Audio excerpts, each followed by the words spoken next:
that glowing introduction. I must say, Beth was very disappointed to not be able to join you all this morning. We've got another important event in Birmingham, can't be in two places at once. But I'm very delighted to try and fill in Beth this morning.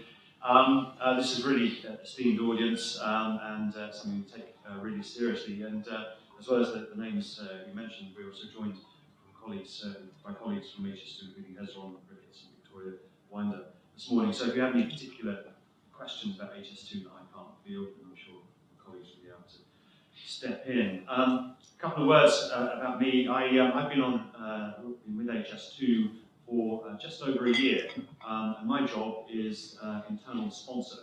I'm part of the executive committee, and alongside my colleagues, we're collectively obviously responsible for running HS2 Limited, but my specific role is all about managing the interface with the clients and then making sure we articulate kind of coherent remits or requirements to the various delivery teams, but also manage those third-party relationships external to the company, make sure we capture those wider benefit requirements or stakeholder requirements. So we present to delivery an aligned, coherent set of requirements, and then we monitor their delivery through an integrated program framework and lifecycle process.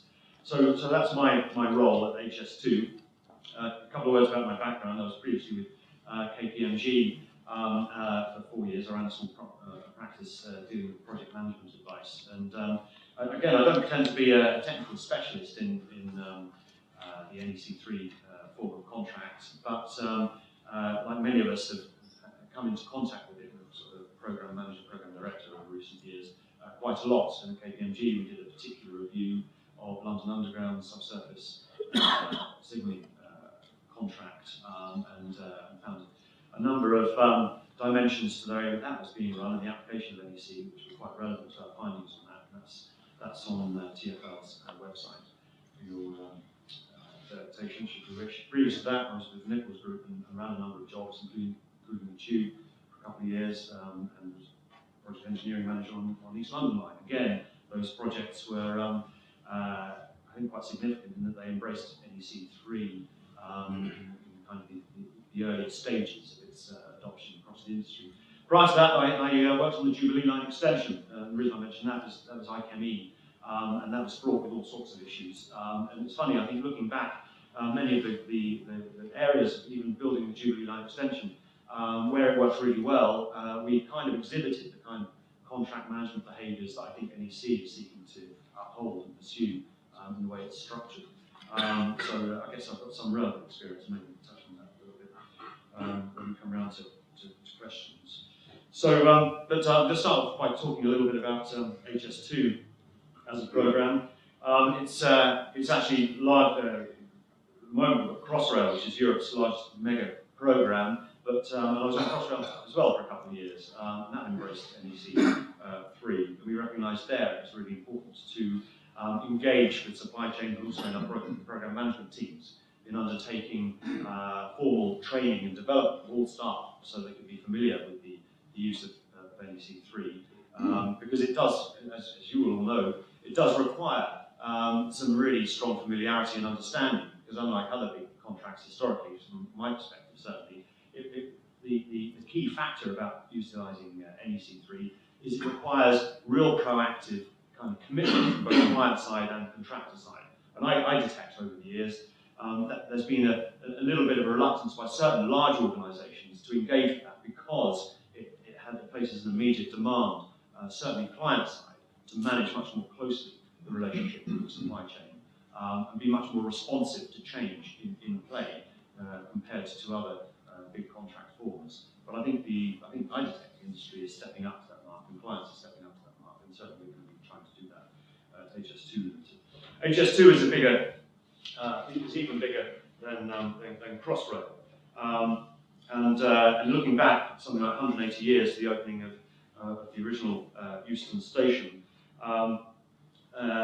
Euston, like the rest of the rail network, was responding to an increasing need in response to the Industrial Revolution, the constraints of the then canal system, and embracing the new technology. London was growing at that time as a big financial centre, and it was the first truly, Euston was the first truly intercity station, and initially only served London to Birmingham. And it's interesting, isn't it, actually, many people refer to, when they look to HS2, they say, well, why aren't you considering phase 2 first? Actually, the key capacity constraint right now is London to Birmingham, and that's why we are initially kicking off with phase 1 on that London to Birmingham stretch in response to that key capacity constraint. Initially, HS2 was all about, the strap line was high-speed services, reducing journey time, and that still is a factor.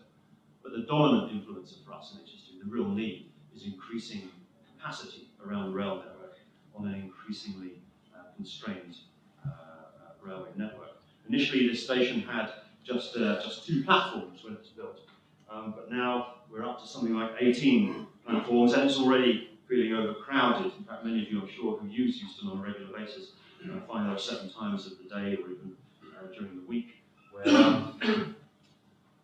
where services are heavily oversubscribed, maybe standing room only.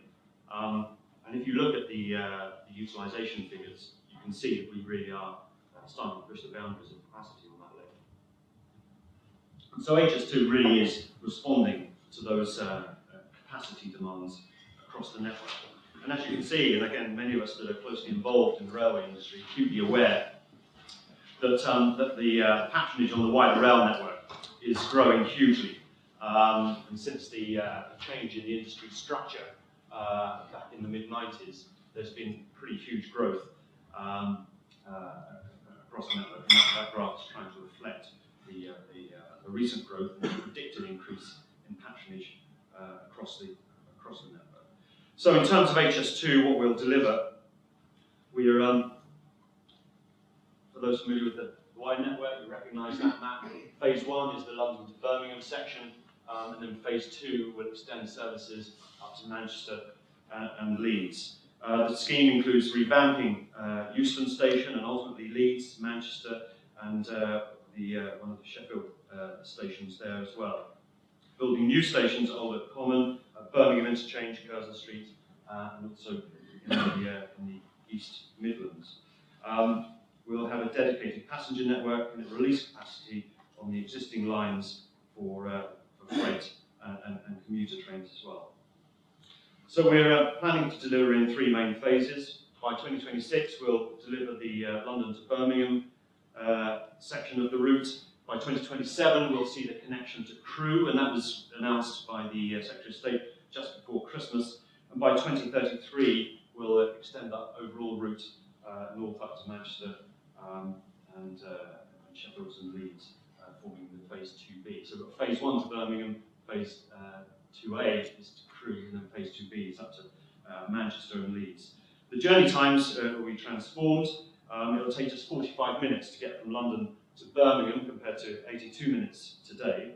And phase 2 will cut the travel time from Manchester to London in half, 50 minutes quicker from London to Leeds. Over the next 16 years, we'll see the delivery of that scheme at a cost of £55 million.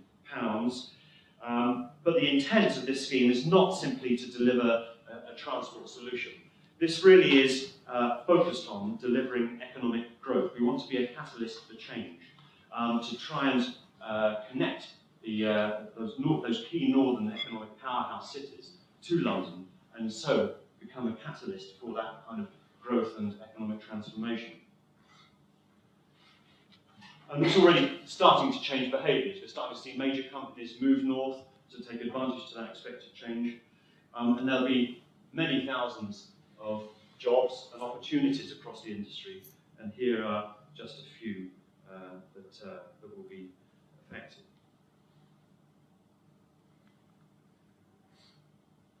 But also, it's not about just the jobs we're creating. A key factor here is about ways of working.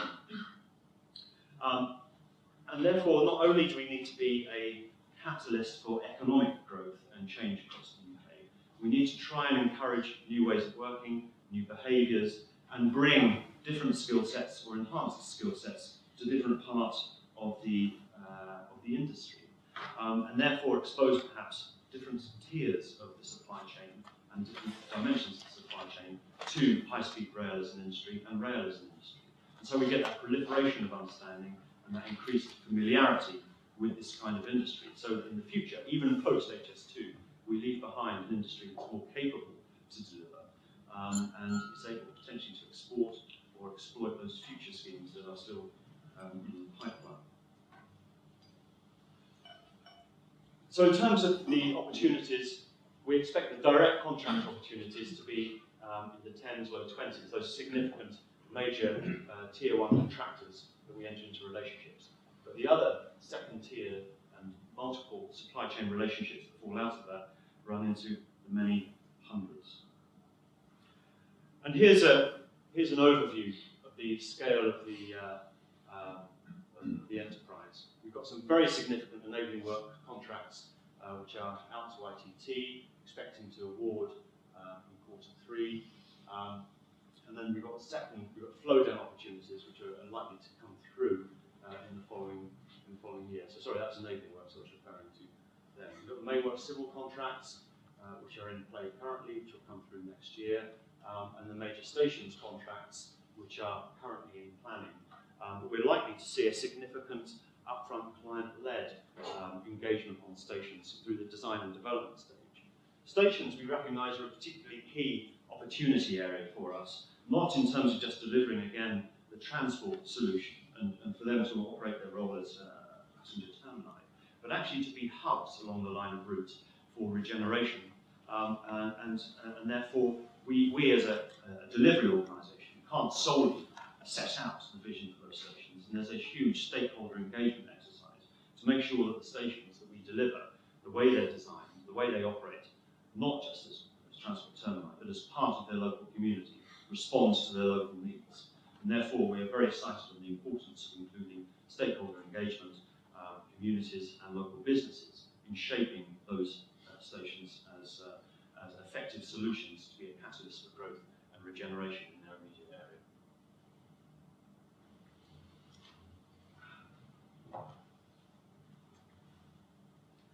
So, in terms of culture, we know also the way that we behave as a client and the way that we behave as a team is pivotal in influencing the behaviours of our supply chain and all those that we work with.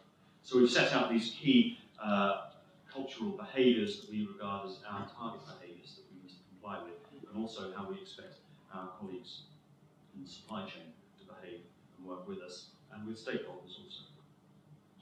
And in terms of the how we do things, you can see not only do we reflect the behaviours, but also talk about collaboration, innovation, and sustainability. So we want to create a framework where we are effectively in HS2 procuring or buying services. We're not pretending to be the builders here or even the designers. What we need to do is set out the requirements, the output requirements to our supply chain, and set the bar by which the supply chain and everyone who's involved in HS2 behave and respond.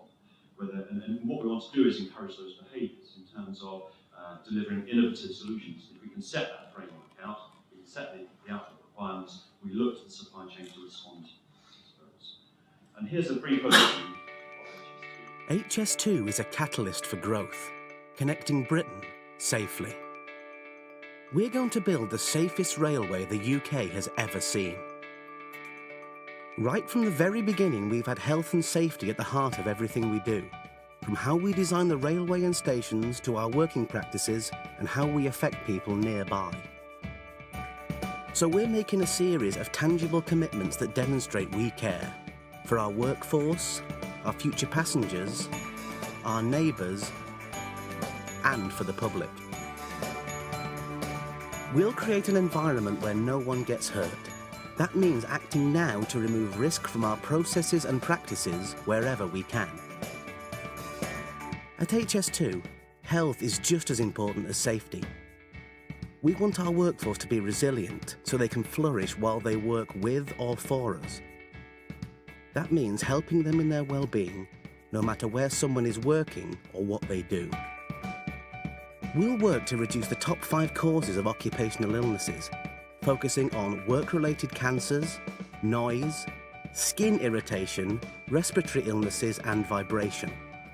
And we'll invest in and support local community services along the route, helping them to keep our neighbours healthy and well.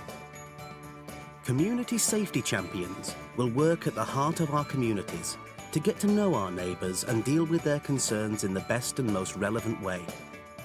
During construction, we'll lead by example, only working with companies who share our beliefs, make safe decisions, and manage any changes so that work can still be carried out safely.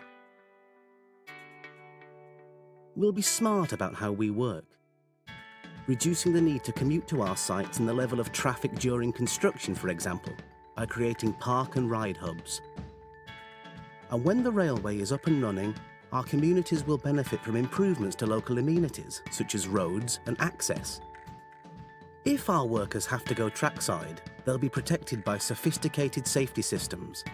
They'll have a safe path to use and frequent access points so they don't have to walk excessive distances. We'll be doing all this and much more to protect and care for everyone involved in HS2. We have a once-in-a-lifetime opportunity to set a new standard in health and safety, to make a real difference and leave a legacy we can all be proud of.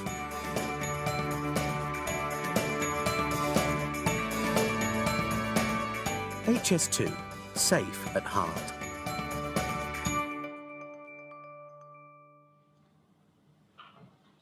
Great, thank you very much, Dan. So I hope you found that video about health and safety helpful, interesting.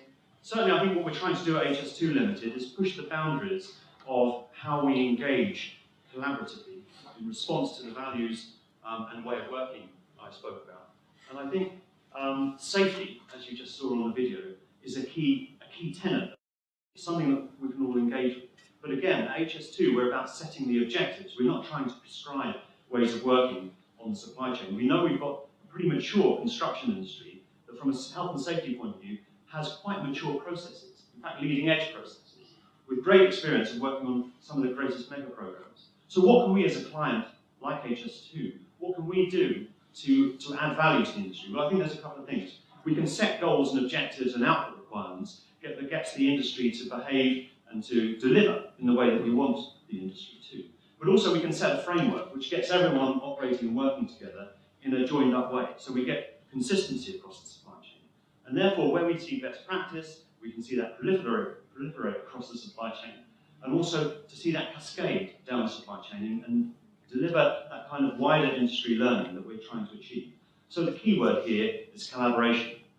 And collaboration, as we try to set out in our approach to safety, setting targets, and not just about in workplace safety, but in terms of lifestyle safety, increasing the quality of life for everyone involved in HS2. So not just about injury, health and safety on the work site, but ways of better quality life, better general health in the workplace. And so coming back to that point, it's about how we collaborate with our supply chain.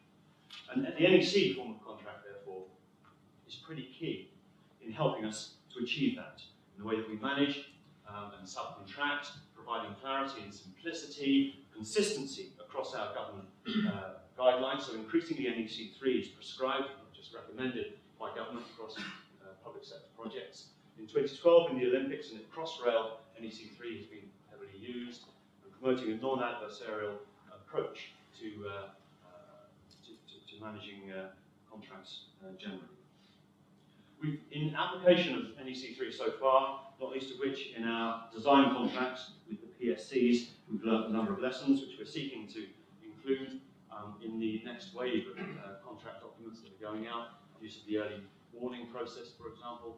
Behaviour assessments in place, so having a collaborative environment with our supply chain where we assess how well we're getting on as both a client and supplier team, looking at the in-house contract management systems, and encouraging early supplier engagement and employer training so that we are all tooled up and familiar with the requirements of NEC to make sure that they work for us. And as I said at the start, we fully recognise the importance as a client in adopting NEC 3 to recognise the requirements it places on us in responding to supply chain needs, responding to changes, early warnings, turning those things around in a timely fashion.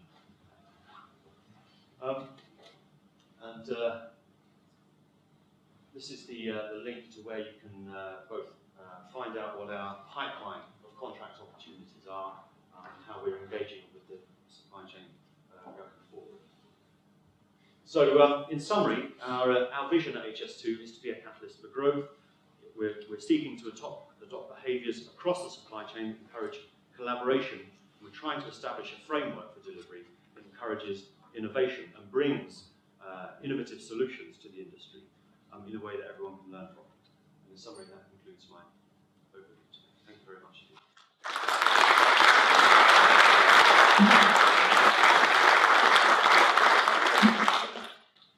Okay, thanks, Stuart. We deliberately left a nice big slot for questions. So we started off and we had a chance to quiz one of the project sponsors, but also any more detailed questions for HS2. We've got people within the audience as well. So we've got very glamorous Chris here on my phone.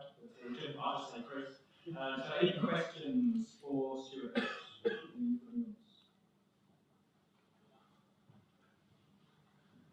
Okay, you just say who you are and the organisation you work for, Simon. Hi, I'm Simon Taylor. I work for HS2. My question wasn't about actually HS2. You mentioned work you did looking at the signalling contract on subsurface railway.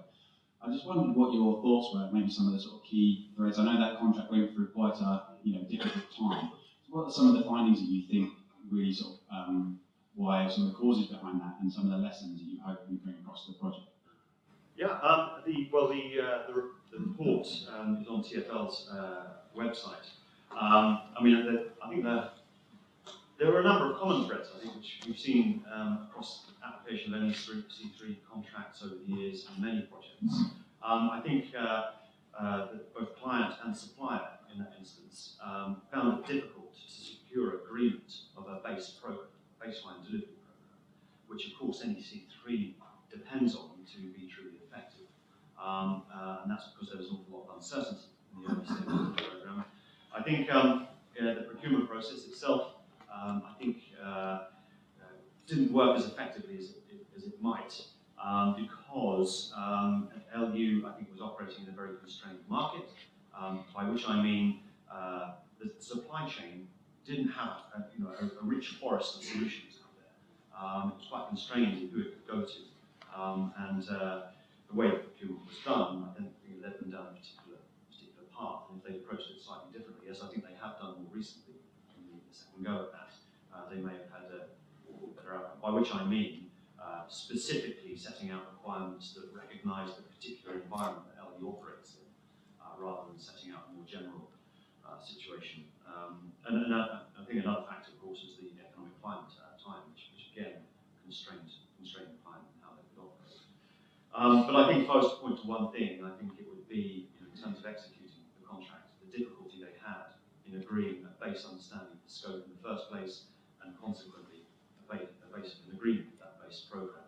I don't think that surprise anyone. It's been actually quite a common theme, common pitfall, if you like, in the execution of these contracts.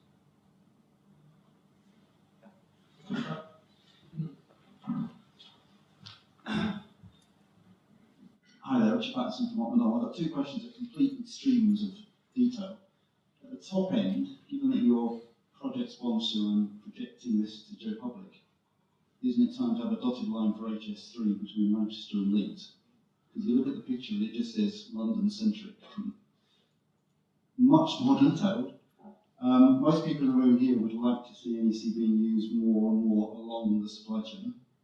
And I say along the supply chain and not down the supply chain, because I'm trying to get people to say along the supply chain.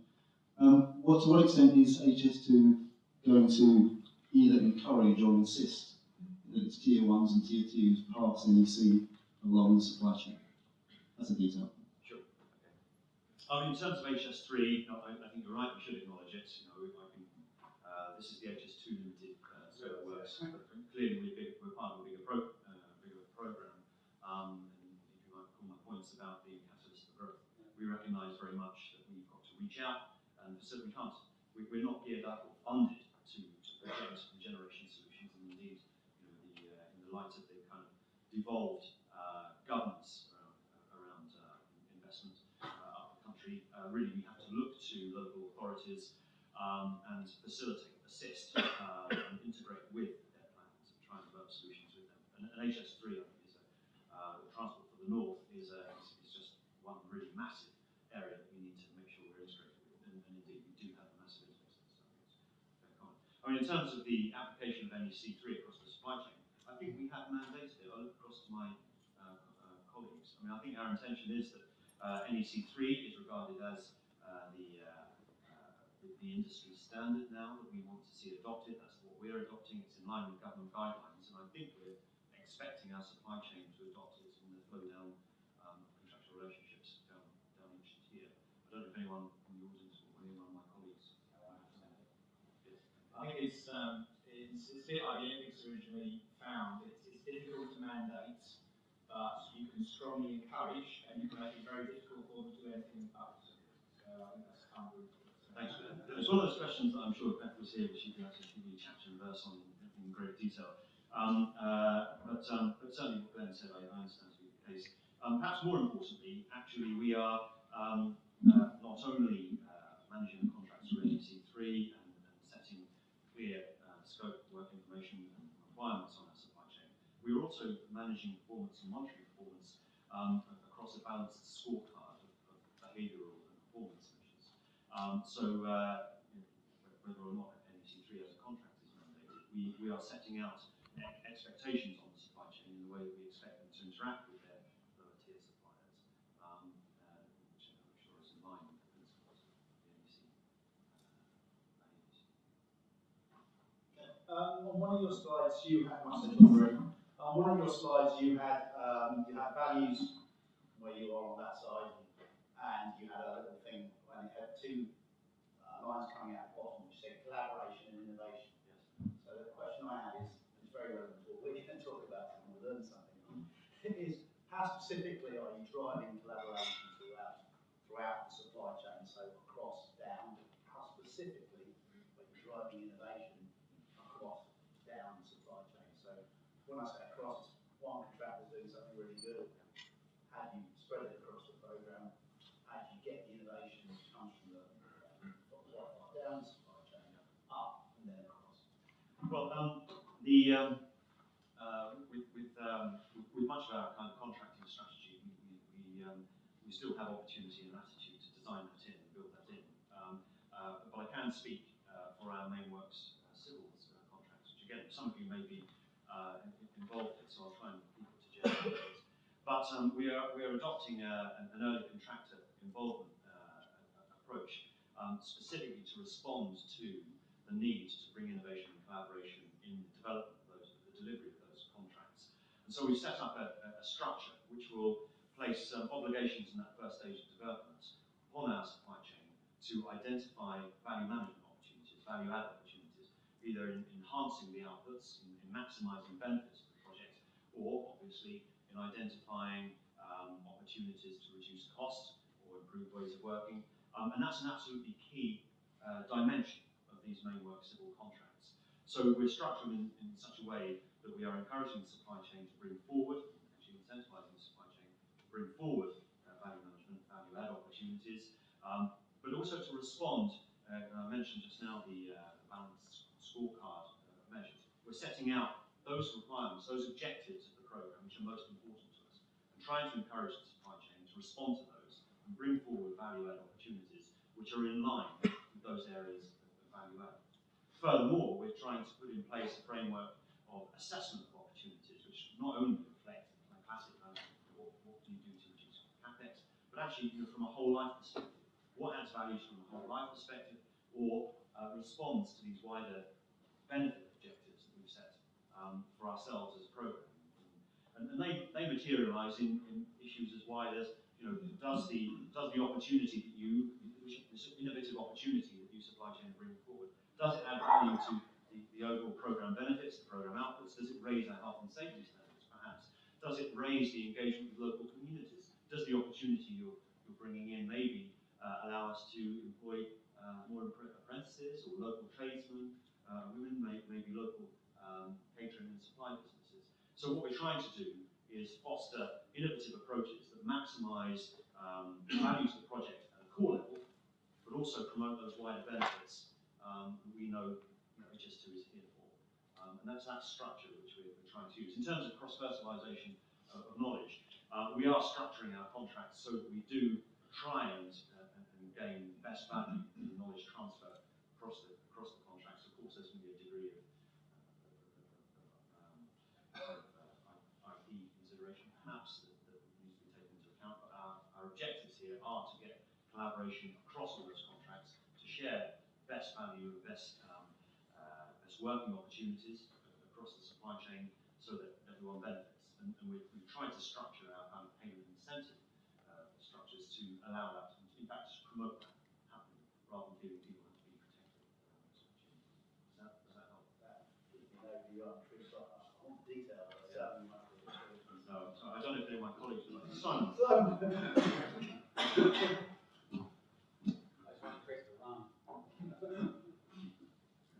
Yeah, I'm not sure if this is the detail. One of the other things we're doing is, we're pretty into BIM in a big way, and I know BIM's sort of come quite a long way, I think, in the last year or two. And one of the things we're doing is, as a systems integrator, normally BIM has been one of these things where, okay, we're going to have a station, we'll design it virtually, and we'll do it in the ground. But what we've got is a massive network of information that we're looking to see how things are going well in contract A versus things that aren't going as well in contract B, and really tying all of that data together to make us, have some really informed client decisions on how things are working out. And it's become difficult. I think I was here a couple of years ago and we spoke about how do you do BIM in NEC and how do you make these types of things work. But we've made a commitment at ISP2 to really look to leverage that to give us this integration and collaboration, and then making sure that we can cascade where things are going well across the supply chain. So it's kind of like a balanced scorecard at like a high strategic level, but at a lower level in the detail,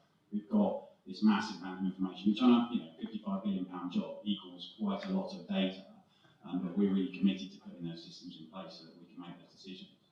Does that sort of answer a bit more of the question? Sort of a little bit. Excellent. Thanks for that. I mean, on that point, I think it's maybe a lesson from previous projects is that the client does have a role in creating that framework. It may not be, obviously, perhaps, may not be enough simply to place requirements in contracts, say, thou shalt collaborate. We need to provide that framework that supports it. And talking about BIM, I mean, a learning of mine from years ago on the Jubilee Line extension, the client then, which was London Underground, but with a kind of a dedicated program management company at the time, they created the then equivalent to BIM, which is this multi-layer CAD system. They used Intergraph, which as a system was great, but they recognised it needed client structuring, so that by which I mean allocating design layers to each contractor, so that ultimately when you integrated the design, they'd all sit on the right layer and you could check the conflicts in construction, assembly, and wiring. But because of the program, the process didn't actually fully play out because of the time pressures the supply chain were under. They ended up just adopting the system, knocking out their drawings in their own way, and we never really realised the full value that the client was seeking to achieve there. And I think the lesson for us, and I know our colleagues in TD and PSD are working very hard to make sure we create that framework, is that we set the client leadership out, we set the framework for delivery, so we can truly exploit the benefits that now BIM has to offer. But I think it's a good example of actually how we need to look to the supply chain to collaborate, but we as a client need to set the framework for them to operate. So some of the observations I'm seeing from the inside is certainly the early contractual involvement. There's the pay and gain mechanism is quite interesting. I won't go into it because of the detail of it, but it really is sort of flushing out, as you said, the early sort of value engineering. So if the contractor get the target right in the first place, there is incentive there, and they'll be evident soon enough to the industry. And also we've got KPIs. KPIs is easy to say, isn't it? But even though those KPIs aren't finalised yet, some of those will be around the sort of collaboration approach. And part of the pay and gain mechanism will be dependent on achieving those KPIs as well. But certainly with the amendments I've seen at HS2, I can happily declare that HS2 I now view as the purest heavy amended contract I've seen. Now, other clients have had that in the past. Now, I reviewed the PSE contracts back in November, and I came up with a bit of a curious with 14 issues that I saw from a HS2 perspective that I didn't think they wanted them in there. Now, of those 14, when I looked at the main works, the early works contracts that have come out, 12 of those things are being addressed. Now, you'll never get to the lawyers to admit they were wrong, will you? But they've actually considered those and decided that actually, yes, they rework those. So that's good that they are sort of considering things. Now, there's still a few bits in their own works I still think they just don't want. It remains to be seen whether they're sort of flushed out as well. But it is an organisation I see that is sort of listening and is actually quickly take lessons from these other schemes.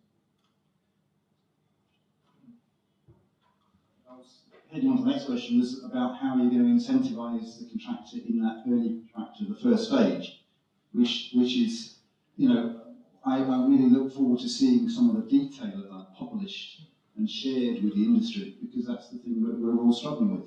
You guys, I hope, have read the Nichols report in how Highways Agency went astray in that ECI phase years before, and we really can't afford to do that clearly on a £55 million job.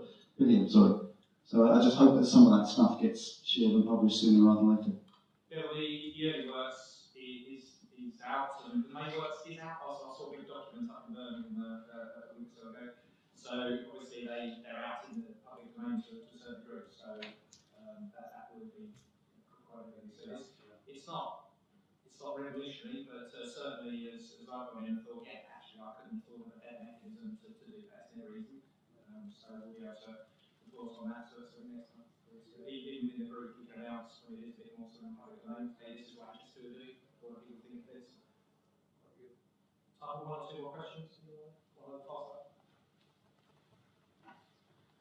Actually, no, sorry, that's the lawyer. Chris, go the other way.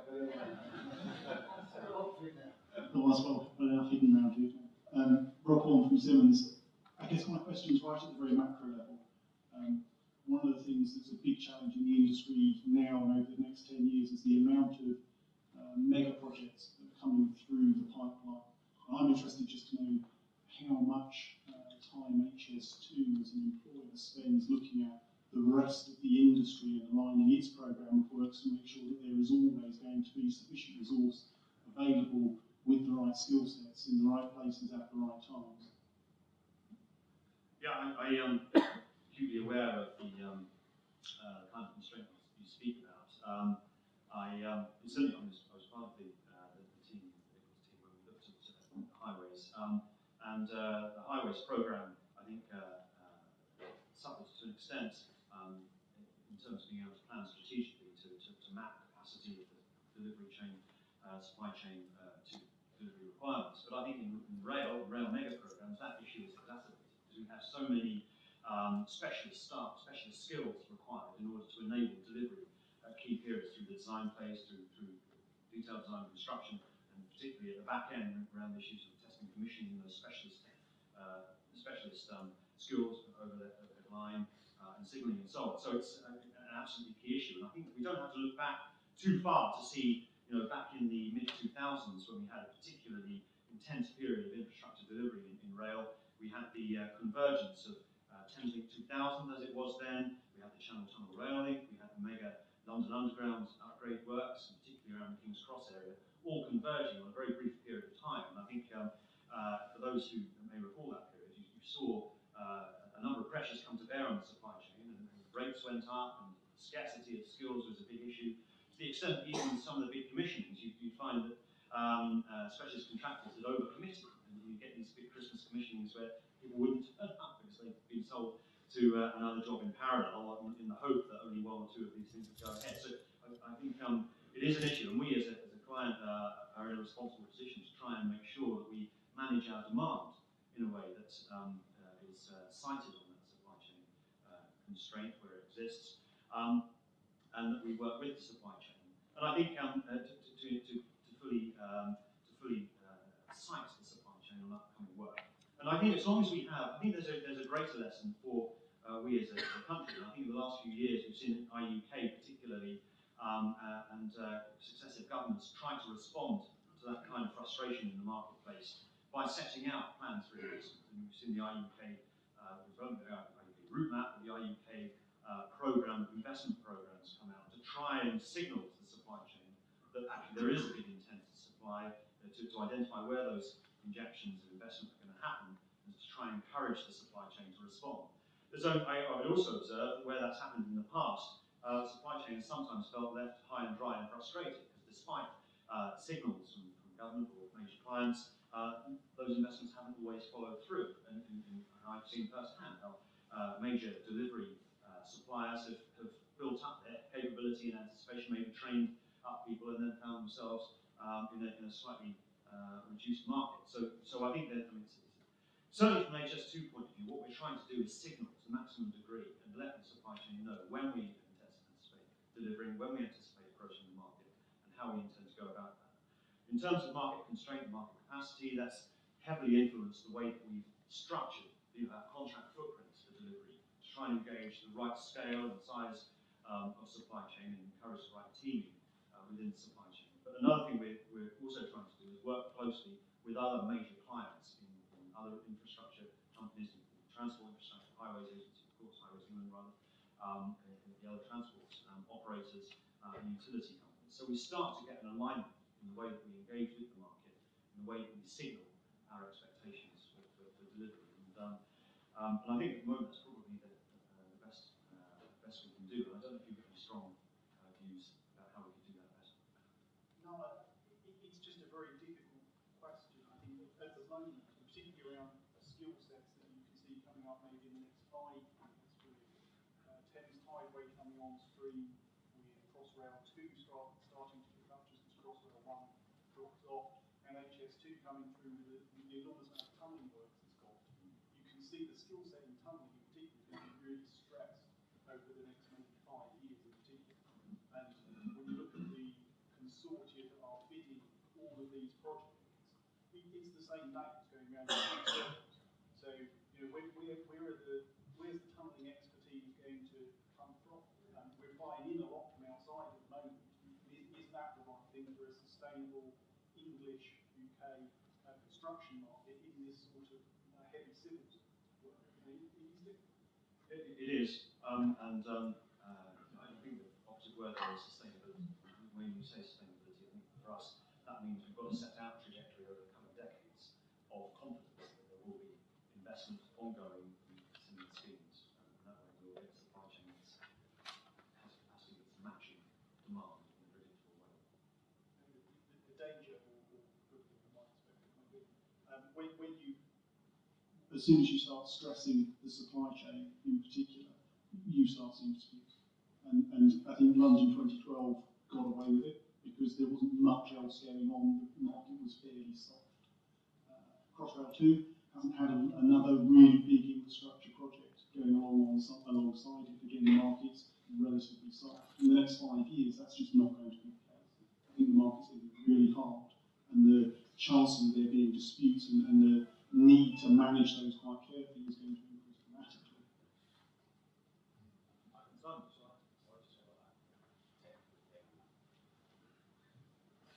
Yeah, so just we have a department called the IPMO, and the Integrated Program Management looks at the wider picture. So on behalf of the Department of Transport, it has a view of all of the major programs that are going on to look at these kind of vertical slices to try and work out where the peaks and troughs for these demands of specialist skills. And also we've learned from one of the things that TfL do really, really well.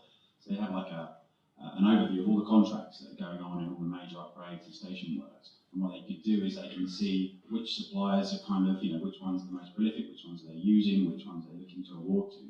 But also what are the market conditions that the supply chain are working in, so profit warnings, things that might affect share price, things that might incentivise those businesses to go elsewhere. And I know that the people that develop that for TfL are working on our Invest area.